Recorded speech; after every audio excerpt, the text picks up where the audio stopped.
magsisimula ng bagong serye sa mga pagkakataon po na ako po ang maatasan ng mga aral po ng prayer meeting. So maraming mga katotohanan mula po sa Biblia ang napakahalaga, mapagkukuhanan ng maraming kayamanan na ating pong maaaring maggamit sa ating buhay, sa mga magiging gabay sa mga desisyon po na pwede po natin gawin sa araw-araw. Ngunit, naway ating naunawaan na ang pinakapundasyon ng Kristyanismo, pinakapundasyon ng ating mga ang ating mga paniniwala, ating mga pinangahawakan ay nakabatay lamang po sa isang realidad. At yun po ay sa krus ng Panginoong Jesucristo. Sabi po ni Apostol Pablo sa verse 18 ng ating pong binasa, "For the preaching of the cross is to them that perish foolishness, but unto us which are saved, it is the power of God." Sa gabing ito, katulad po ng sinulat at dinideklara ng Apostol Pablo, tayo po ay magkakaroon ng bagong serye about the cross of Christ. Ano po ang kanyang pinapangaral? Hindi po moralidad, hindi po pagpapabuti ng sarili, hindi pagbabago. Ang kanya pong pinapangaral, sabi po ni Apostol Pablo, is the cross of Christ. Bakit po? Sapagkat sa krus ay nakita po, sa krus na naganap, sa krus na gawa, ang mga bagay na hindi kayang gawin ng tao.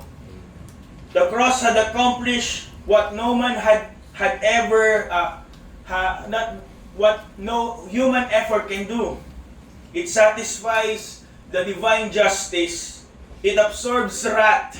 It secures righteousness. At dahil po sa krus, meron po tayong katiyakan ng walang hanggang buhay. Amen. Ang intention po natin sa ating seryeng ito, balik po muna. Diyan lang muna. Ang intention po natin sa ating seryeng ito ay upang ang ating kaluluwa ay ating iangkla sa natapos, kumpletong gawa ng Panginoong Yesus sa krus ng Kalbaryo. Sa ating pag-aaral, tayo po'y tila baga sasakay sa time machine at babalik sa paanan ng krus ng Panginoong Jesucristo. This is not about becoming better people. Ang ating pag-aaral na ito is about the perfect Savior. Amen. Hindi po ito about sa mga bagay na pwede nating gawin para sa Panginoon. Ang ating pag-aaral ay sa sentro sa kung anong ginawa po ng Panginoon sa pamamagitan ng Panginoon Jesucristo sa atin. At kung ating pong mauunawaan ang mga bagay nito, ang katotohanan sa krus ng Panginoong Jesucristo, ang ating pong pagpupuri, pagluluwalhati, pagsamba ay mas lalalim. Ang mga bagay na dapat nating panghawakan ay ating mapapanghawakan. Mga pangako ng Diyos ay tunay nating mapapanghawakan. At ang anumang mga kapalaluan ay mapapalitan ng pagpapakumbaba. At kung tunay nating nauunawaan ang krus ng Panginoong Jesucristo, our obedience flows from gratitude. Hindi magiging problema ang pagsunod sapagkat tayo magkakaroon ng puso na nagpapasalamat. Ang iglesia po, ang bawat iglesia at ang iglesyang ito does not need innovation. Hindi kailangan ng mga bagong pakulo. Hindi kailangan ng mga bagong sistema. Ang kailangan po ay proclamation. Proclamation of what God had done in the cross of Calvary. Hindi po kailangan ng reinvention, but rather recentering. Sa krus, may kita po dapat natin ang pundasyon. In the cross, we see the foundation, the power, and the glory of Christianity. And if we are to be faithful in this generation, we must be cross-centered. Nakatuon sa krus ni Kristo. Kaya mga kapatid, simula po sa gabing ito, tuwing ako po mangangaral, let us go to Calvary. Ang una pong mensahe natin pong pag-aaralan at bilang introduction sa ating series is the supremacy of the cross. The supremacy of the cross. Hindi yun. Pangalawa lang.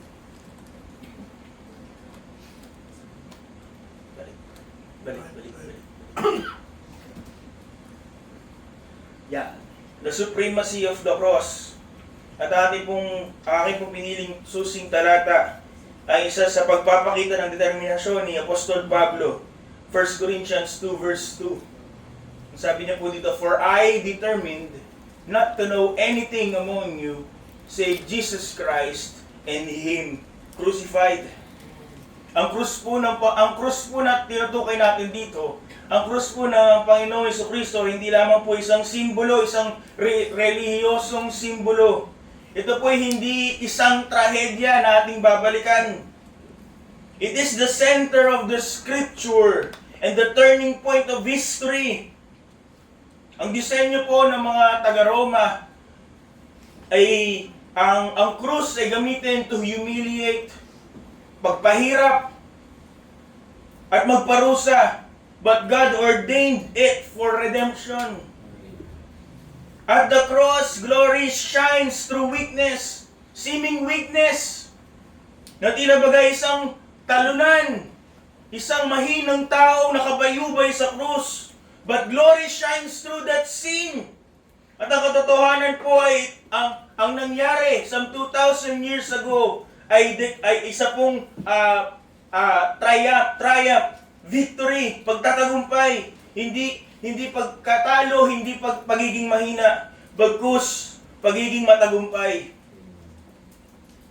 Sa bayan po ng Korinto, sila po ay bayan that is defined by philosophy, by pride, and by eloquence. Sa kultura po nila, gusto po nila yung mga makata, matatalinhaga. They prize rhetoric. They prize intellectual brilliance. And into this environment, dineklara ni Apostol Pablo, "For I determined not to know anything among you save Jesus Christ and Him crucified." Nung sinabi po ni Apostol Pablo that he decided to know nothing, hindi po ibig sabihin nito na wala po siyang alam o pinili niyang maging walang alam. He is not claiming ignorance of any other subjects. Bagkus kanya pong sinabi, ang kanya pong sinasabi dito is prioritization. What does he prioritize? Ano yung kanyang binibigyan ng diin? Hindi kahit anong ibang bagay. And notice ano po ang word na ginamit niya. "For I determined not to know anything among you." Mula po sa Greek word, makikita po natin ang ibig sabihin niya dito sa decided, determined. Ang ibig sabihin po nito ay deliberate, husang loob, desisyon na ginawa ng firm, hindi magbabago. He made a conscious judgment. The cross would be the singular foundation ng kanyang mensahe, ng kanyang ministeryo, at ng kanyang buhay. Ang krus. Ngunit magkaunawaan po tayo, hindi po ito yung krus na itinatayo doon sa Kalbaryo. When we speak of the cross of Christ, we speak about what happened that day. What had transpired that day. When we talk about the cross of Christ, the supremacy of the cross of Christ, we talk about the redemptive work of our Lord and Savior, Jesus Christ. At mula po dito sa determination na pinroklama ng Apostol Pablo, we can see a great contrast. Ang mga Korinto, they admired strength. They admired honor. They admired sophistication. Ngunit ano po pinapakita ng Apostol Pablo? Tila baga kahinaan. Ano pinapakilala niya? Tagapagligtas, ngunit pinako sa krus. Pinako sa krus, napahiya, naghirap. The cross revealed. The Corinth expected sophistication, ngunit ang mensahe po ng Apostol Pablo had revealed a crucified Messiah. Sa mundo, sabi niya po, the crucified Savior is foolishness. Hindi mo masasabing isang tagapagligtas ang nakikita mo isang talunan. Visibly, May kita mo tila baga isang talunan, walang kakayahang iligtas kahit ang kanyang sarili. To pride, it is offensive. But the Apostle Paul refused to soften the message. Hindi siya nag-resolve to clever play words of play. Sapagkat kanyang nalalaman, the cross of Christ alone can save. Kaya nga po, ang krus ng Panginoon stands supreme. Bakit? Sapagkat walang kayang magligtas, walang kayang magpalaya, walang kayang magbata ng binata ng Panginoong Hesus sa krus ng Kalbaryo. The cross must remain our centerpiece. Kung tayo magpapatuloy bilang iglesia, bilang parte ng iglesia nito, ang krus ng Panginoon dapat ang maging sentro ng ating buhay. Our preaching sa mga preachers, our teaching sa mga teachers, and every words that come out of our mouth, ng ating pagpupuri, ang ating pagluluwalhati, our very lives must point to the Christ crucified. The cross is not merely, again, one truth among many. Ito po ang pundasyon. Dapat pundasyon ng ating pananampalataya, ng kapangyarihan, at ng kaluwalhatian ng Diyos. So first, let us see Jesus Christ and Him crucified. We see yung kanyang supremacy in sovereign scheme. Supreme in sovereign scheme, ang ibig sabihin po natin, ang krus ng Panginoon Jesucristo, yung kanya pong ginawa sa krus ng Kalbaryo ay walang katulad sapagkat it was never a reaction to human sin. Narinig niyo na po ba yung mga katwiran na sasabihin nila, hindi dapat ipasa ang death penalty sapagkat ang sistema ay bulok. Hindi ba ninyo naiintindihan si Jesucristo ay biktima ng bulok na sistema? Have you ever heard of that thing? Ngunit ang katotohanan po, ang Panginoong Hesus ay hindi biktima. Ang kanyang kamatayan sa krus ay hindi po biglang nagkandahumahog ang Diyos upang solusyonan yung problema ng kasalanan. It is a deliberate, eternal design of God's sovereign plan. Woven into history before the foundation of the world.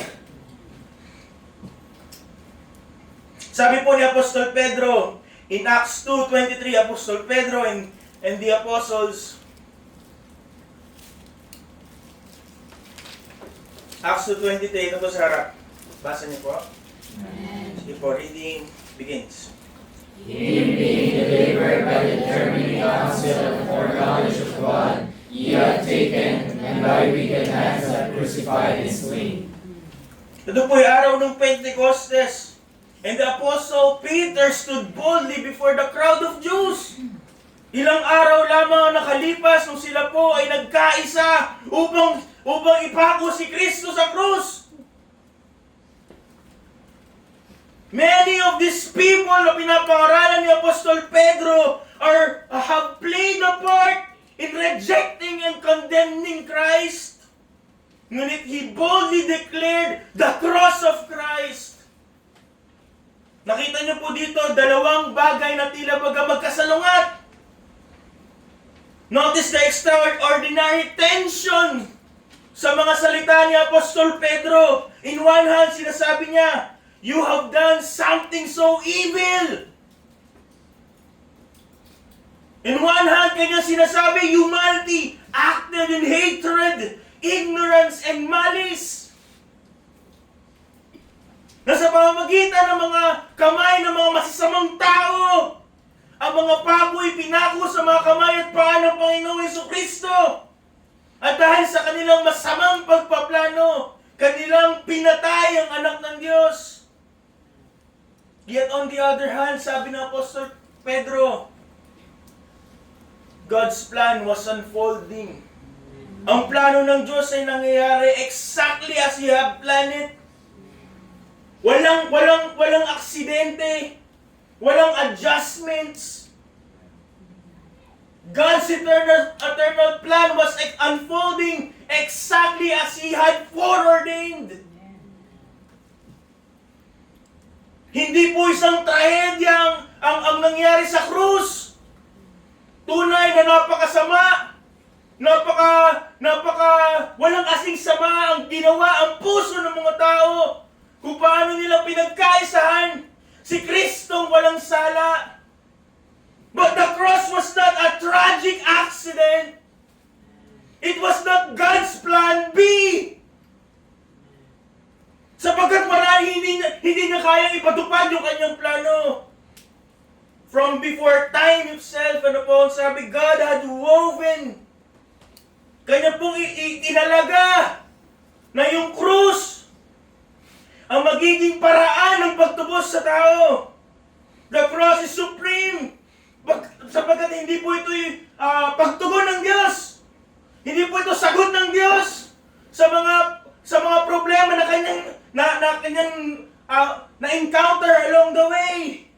The cross is supreme because it is not a response to sin. It is the culmination of God's eternal design. Bago pa magkaroon ng sansinukob, bago pa likhain ng mga nilikha, bago pa magkaroon ng kasalanan, and long before humanity draw its first breath, bago pa magsimula ang oras, ang Diyos ay tinalaga na sa Kalbaryo babayaran ang kasalanan ng tao. The cross stands above all human circumstances, all human rebellion, all chaos, because it originated where? In the counsel and the foreknowledge ng Diyos mismo. Walang nagsabi sa Kanya, walang nagpayo sa Kanya, walang mga kaganapan na nagtulak sa Kanya upang isipin, iplano, ipahintulutan ang mangyayari sa krus ng Kalbaryo. The cross of Calvary had originated solely from the counsel and foreknowledge of God Himself and Himself alone.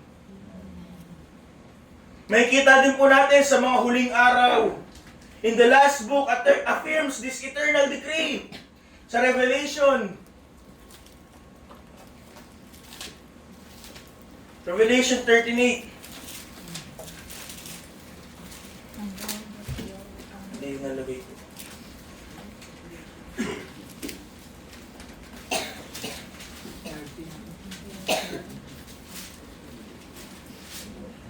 Yan. 13:8 po eh. Next mo. Sa Revelation 13:8, nandyan po kayo? Amen. Sige po, reading begins. And all that dwell upon the earth shall worship Him, whose names are not written in the book of life of the Lamb slain from the foundation of the world. Ano po ang tawag kay Kristo? Lamb slain, hindi some 2,000 years ago. He was slain. Ibig sabihin po, itinilaga yung kanyang kamatayan even before the foundation of the world. Bago pa magkaroon ng bundok, bago pa magkaroon ng mga ilog, bago pa huminga si Adan, Calvary was already decreed. Pinlano na ng Diyos ang mangyayari sa krus ng Kalbaryo. The cross was not God scrambling to repair a shattered world. It was not divine damage control. It was the eternal design of sovereign grace. At ang mga pako ay hindi po aksidente. They were an appointment. And the Lamb was not a victim of circumstances. He was the centerpiece of the everlasting covenant. Ano po implikasyon nito sa ating mga buhay?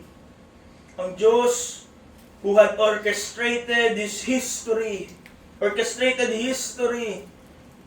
to bring His Son to the cross ay ang parehas na Diyos is the same God who works in your life today. Ang Diyos na ipinlano kung ano mangyayari sa krus upang tubusin ang kasalanan ko at kasalanan nyo. At walang nakapigil sa Kanya. He had orchestrated everything. And what happened exactly as He planned it. Yun po ang Diyos na may hawak ng ating buhay. Amen. Kaya po ang mga pagsubok, ang tila baga mga setbacks, ang mga pagkakataon na tayo nahihirapan, and the moments of our confusion ay hindi po chaotic, hindi kaguluhan, hindi walang kwenta, hindi walang dahilan, hindi aksidente. Lahat ng bagay na ating nararanasan, the good and the bad, everything works together for our good. Every event, every disappointment, every act of evil man can be turned to serve the glorious purposes of God. Kaya kung ang ating pakiramdamang buhay ay wala na sa direksyon, when we feel life is out of control, ang katotohanan, our life is out of our control. But be reminded, remember the cross, sapagkat ang Diyos ko ay laging in control. Amen. The nails that crucified Christ were instruments of evil, yet they became the instruments of our salvation. Walang parte ng ating buhay na hindi po dumadaan sa kalooban at pahintulot ng Diyos. Na hindi po na-account ng Diyos. Hindi parte ng kanyang plano para sa atin. Every circumstances bends toward the purpose of God. And what is His purpose for us? First, to glorify Him. And second, for our good. So nakita po natin the supremacy of the cross of Christ in sovereign scheme. Sa plano. Hindi po ito plano na basta lang naisip o huling-huling pagkakataon na para masolusyonan yung problema ng kasalanan. But God had foreordained it before the world began. So we see also supremacy of the cross of Christ in scriptural story. Supreme in scriptural story. Ibig sabihin po natin, yung kamatayan, yung redemptive work of Christ is supreme in scripture because all of God's word, from the first promise to the final prophecy, points to Christ and His redemptive work. Na ipinapakita sa atin, the heart of redemption is all over the Bible. Noong Panginoon po ay nabuhay muli, siya po ay may nakasalamuha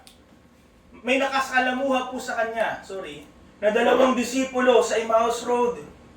At ang kanila pong mga puso ay mabigat. Ang kanila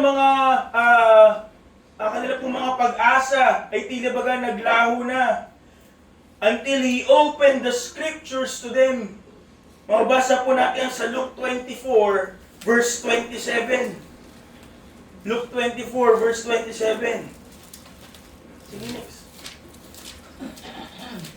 Sa Panginoon po, ang nagsasalita, and beginning at Moses and all the prophets, ang Panginoon po yung nag-explain dun sa dalawa. And beginning at Moses and all the prophets, ibig sabihin po yung Old Testament, He expounded unto them in all the scriptures the things concerning what? Concerning what? In-expound. Dapat siguro na may pamilyar na po tayo sa word na expound. Hinimay. Ipinaliwanag bawat detalye ng Panginoong Jesucristo doon sa 2 disipulo, Moses and the prophets, the Old Testament, at ano po lahat na tumutukoy doon, ano po yung natutunan nila mula sa pagtuturo ng Panginoong Jesucristo mismo sa kanila. Things, all the scriptures, nakita nila, all the scriptures are concerning Christ Himself. Ano pong emphasis ng Panginoon sa Kristo? The entirety of the Bible, from the beginning to the end, testifies of Him. Tungkol sa Kanya. Every story, bawat kautusan, bawat mga pangako, points to Christ and ultimately His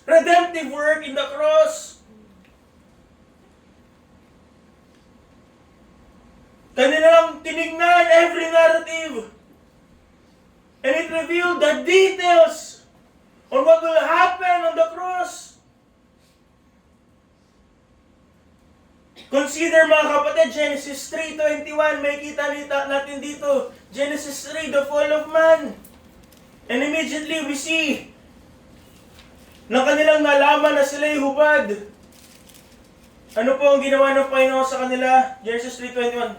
Unto Adam also and to his wife did the Lord make coats of skin and clothed them. Ano po ang ibig sabihin? Pag sinabi ka nagsuot ka ng balat ng hayop, hindi ibig sabihin nun, hiniram mo lang na parang damit. Para makuha mo ang balat ng hayop, ano pong dapat mangyari? Anong gagawin sa hayop? Papatayin. Immediately after the immediate aftermath of sin, ang Panginoon po, ang Diyos, had clothed Adam and Eve with skins. Ang ibig sabihin nito, may pinatay na hayop para takpan yung kanila pong kahuparan. Their shame was covered. From the very first human rebellion, God had already foreshadowed the ultimate substitute, the death of the one who would bear the penalty for sin. Kamatayan ni Kristo na yung kanyang pong katwiran ang ibibihis sa atin. Remember what happened sa Mount Moriah in Genesis 22. Nung si Abraham po inutusan ng Diyos, and he ascended with Isaac in Mount Moriah, kung saan ang anak had carried the wood, and the father raised the knife to offer the son. But the different part of this story is at the last moment, ang Diyos po ay nag-provide. Jehovah Jireh had provided a lamb. At yung punyal na dapat ibabagsak kay Isaac ay kanya pong pinigil. At iba po, isang inosenteng hayop had taken the place of Isaac for this offering. The innocent had died so the beloved son might live.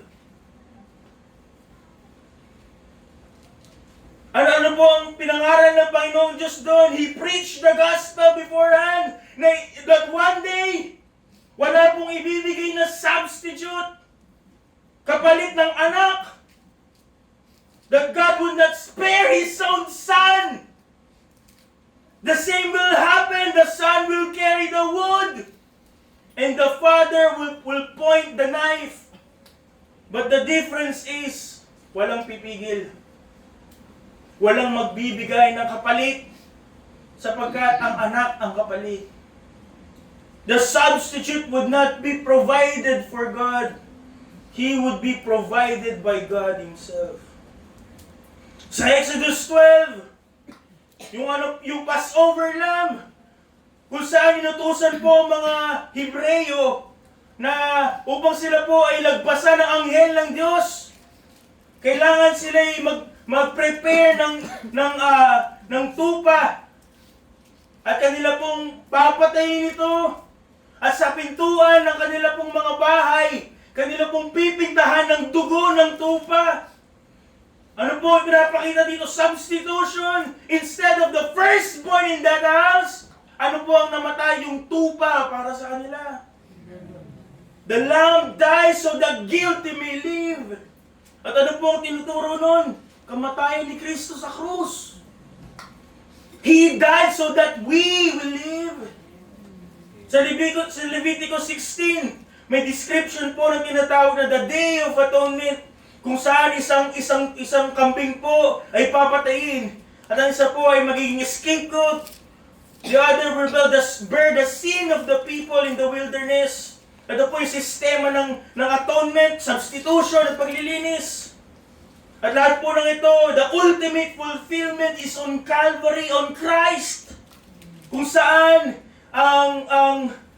the Lamb of God ay binata lahat ng ating kasalanan once and for all.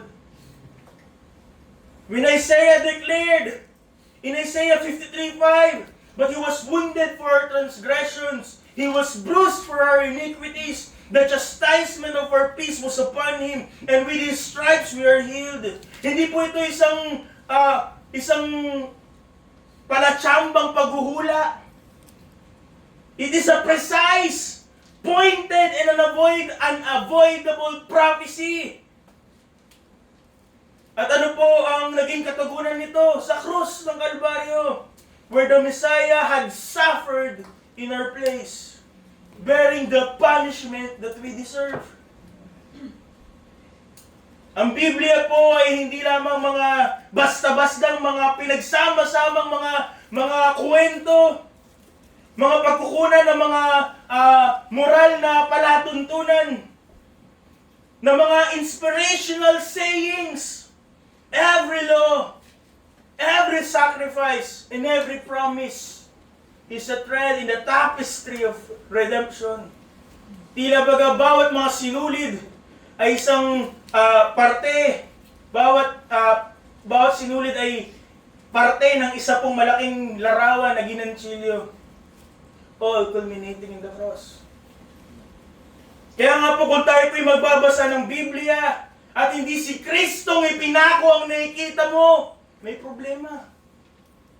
Hindi yung salvation na binigay ni Kristo ang nakikita natin. There's a problem. There's a terrible possibility na ang ating ine-exercise while we read the Bible or while we listen to the preaching is moralism. Moralismo. Kung anong dapat mong gawin, anong pwede mong gawin. About you. About what you can do. Consider David and Goliath. Anong una natin makikita? Storya ito ng pagiging matapang sa pagharap sa mga hindi kayang harapin na mga problema. But consider this. David was a champion standing for the helpless. At ano pong pinapakita doon? Si Kristo. Standing for us. Becoming our ultimate representative. Our perfect champion who dies in our place so that we might live.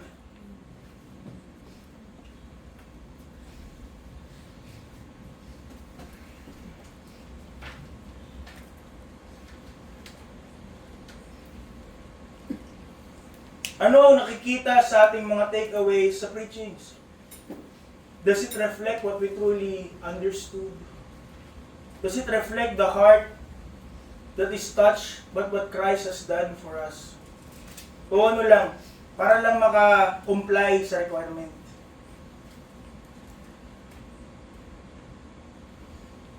Para lang may post. Ngunit pag tinanong mo, walang naunawaan, walang natandaan, walang naintindihan.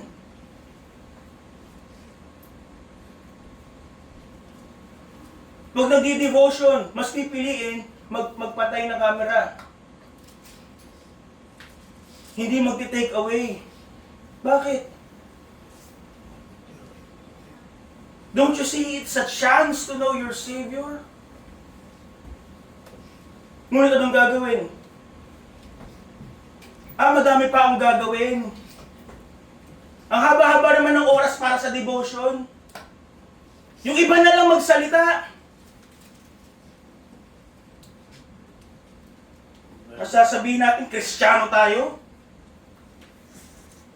Wala kang pagnanais makilala si Kristo. Anong lalabas pagka nag-devotion, pagka nag-takeaways? Diskarte mo. Salamat sa Panginoon, ang galing-galing ko. Ganito ginawa ko.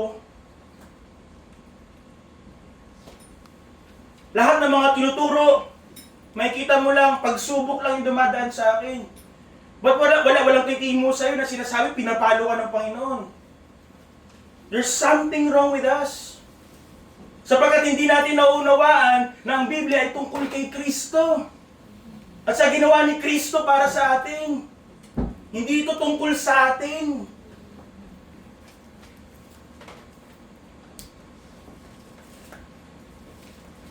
Not only that, mga kapatid, also see the supremacy of Christ's cross in spiritual speech.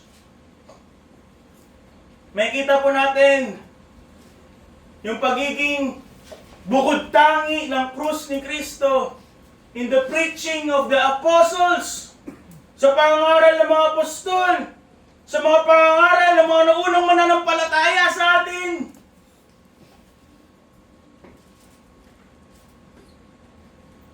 Ano po ang sabi ng Apostol Pablo again in 1 Corinthians 1 verse 23? But we preach Christ crucified.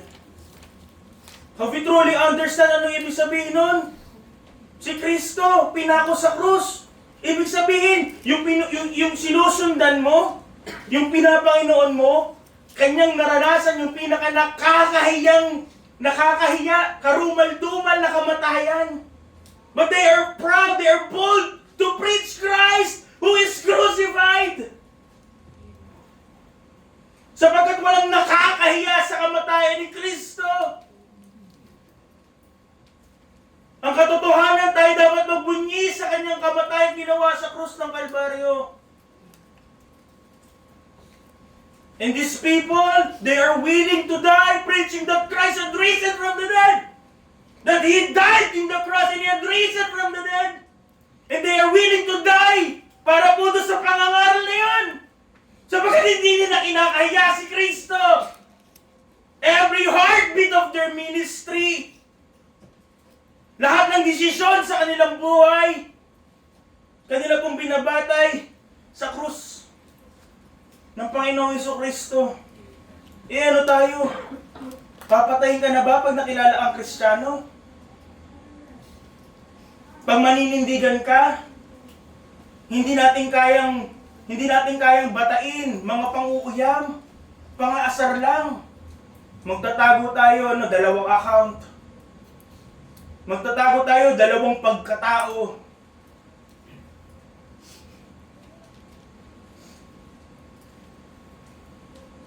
The apostles exemplified boldness.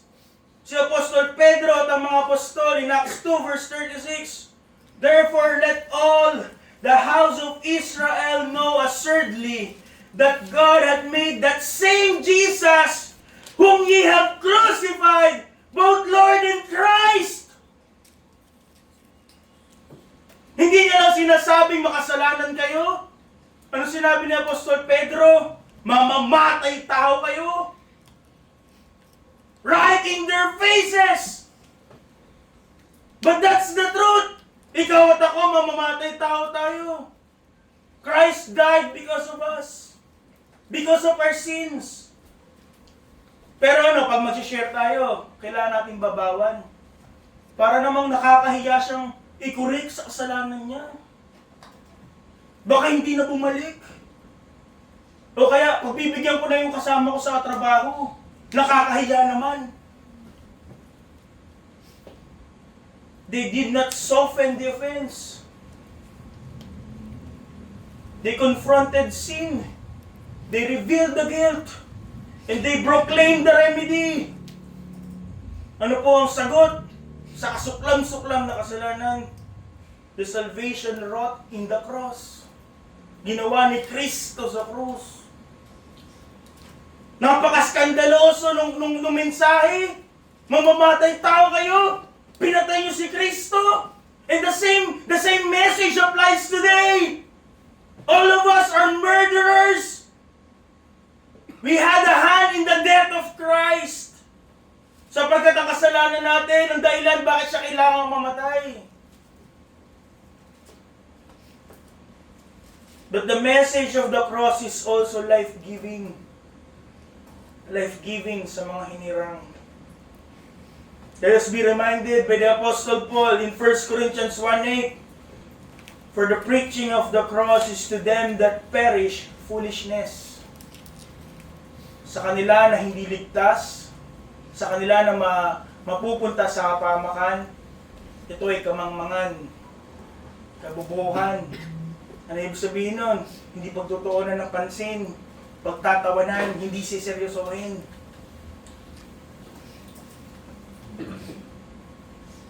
When we say preaching of the cross, we have already discussed, it pertains about the whole Bible and the centrality ng theme ng Bible. At ano po yun para sa mga hindi ligtas, kamangmangan. Ilan sa atin hindi ganun ang pananaw?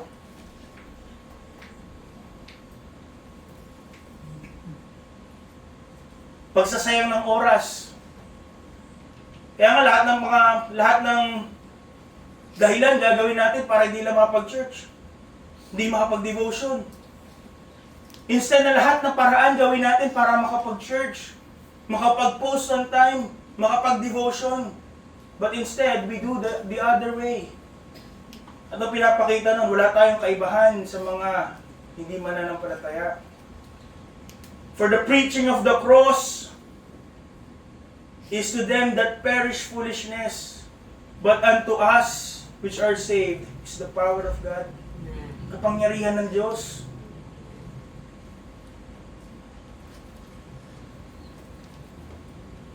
Nasaan ang kapangyarihan sa atin? Paano natin ituring ang salita ng Diyos? Ang Ebanghelyo, ang krus ni Kristo, kabigatan, dagdag sa mga gawain. The preaching of the cross offends someone, some people. Ngunit ang nakakalungkot, marahil pati ilang mga Kristiyano are offended by the preaching of the cross. Ano mga mensahe makukuha mo sa krus ni Kristo? Mamatay ka sa sarili. Si Kristo ang unahin, sapagkat si Kristo na dapat ang namamuhay sa atin. O, kamusta pagtanggap? We feel offended.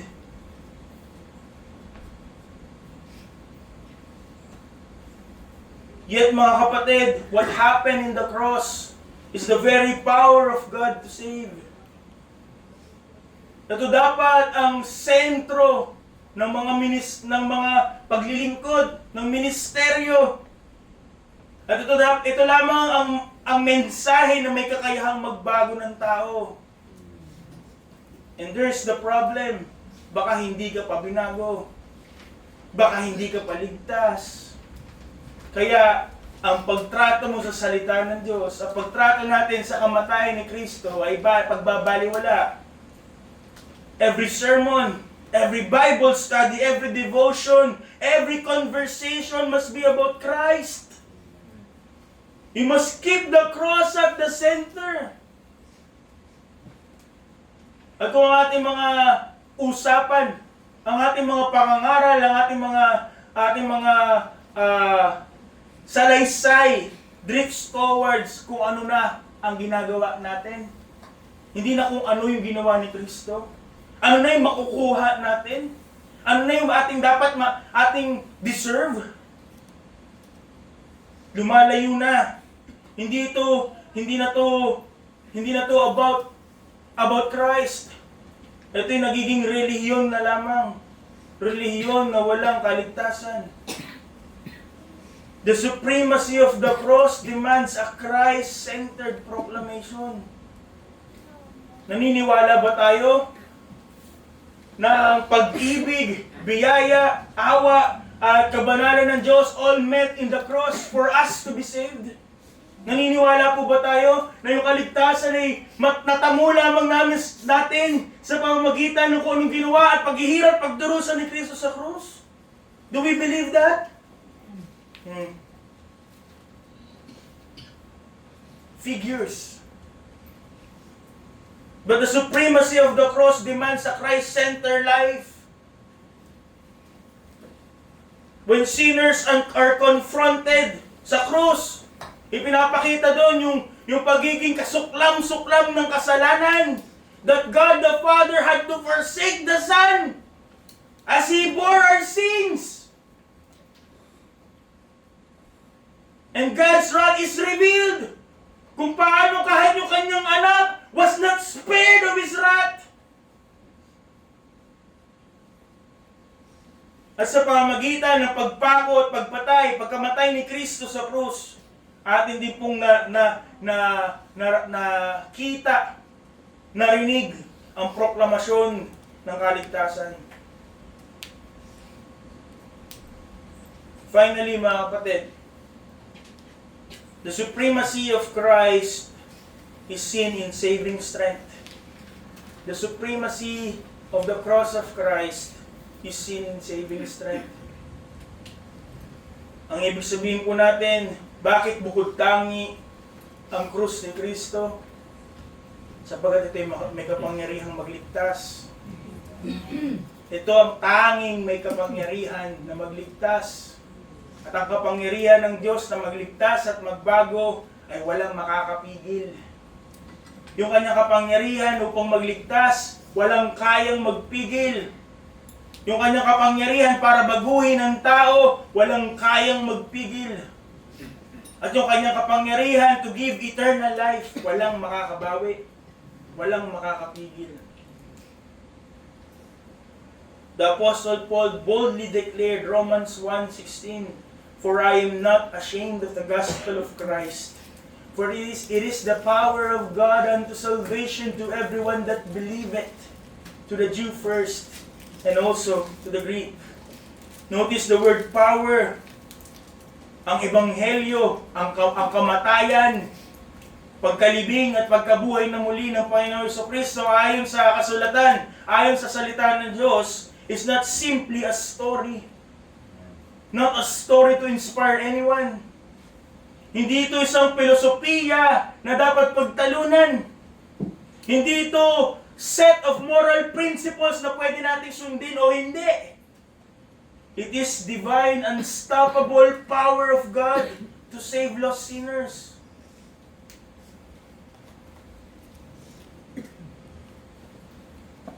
Nung ito'y naranasan ni Apostol Pablo, wala siyang nagawa. He have different intentions. Intentions na against sa kanyang intentions to harm the people of God in His work. But when this saving power had met him along the way, wala siyang nagawa kundi magbago. Wala siyang nagawa kundi tanggapin na si Kristo ay Panginoon. Sapagkat ang Ebanghelyo ay hindi lamang po istorya. Ito po ay kapangyarihan ng Diyos. At kung ito po ay kapangyarihan ng Diyos, nothing can stop it. And what's stopping this power in us? Ang kapangyarihan nito does not lie in eloquence. Hindi kailangan ng galing natin magbahagi. Hindi kailangan ng ating pagiging persuasive. Hindi kailangan ng napakagaling magpaikot ng emosyon. The power is in Christ crucified and risen. Is in Christ who was crucified, who was buried, and who was risen. Andun lamang po ang pangyarihan. As plain as that. Hindi mo kailangan ng palabok. The Apostle Paul again reinforces this truth in 1 Corinthians 15, 3-4. Ang sabi niya po, "For I delivered to you first of all that which I also received." Bakit hindi kayang i-share? Kasi hindi natanggap. But what did the Apostle Paul deliver? Something that he had received first. That Christ died for our sins according to the Scriptures, and that He was buried, and that He rose again the third day according to the Scriptures. So herein the gospel in its purest and unshakable form. Ang kapangyarihan ng pagliligtas ay hindi nakadepende sa kung anong kaya mong gawin para sa Diyos. Not in what I can do for God, but in what God has done for us through Christ's death and resurrection.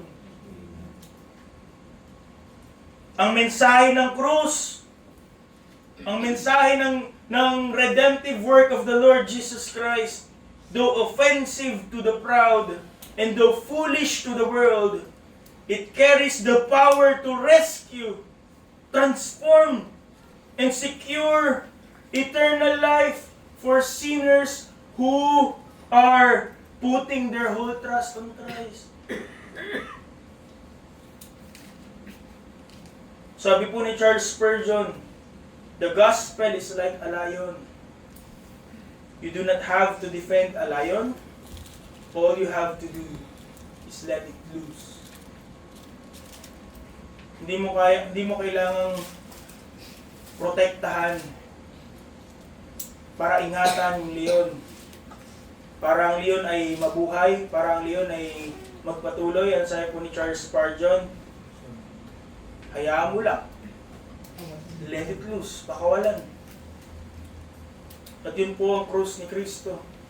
Ang Ebanghelyo, His death, His burial, and His resurrection. That is a lion. Na kung iyong pinakawalan, iyong ibinahagi, iyong natamo, it is roaring, it is conquering, it is irresistible. Kahit tayo, hindi natin yung kayang pigilan.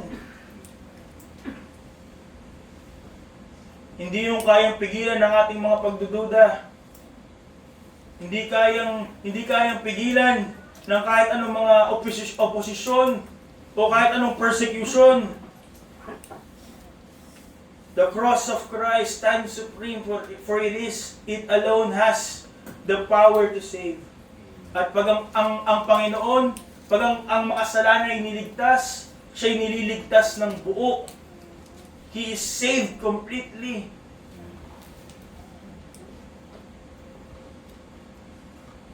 So there are many things to ponder tonight. Kung ang krus ng Kalbaryo, krus ni Kristo, stands supreme, walang katulad.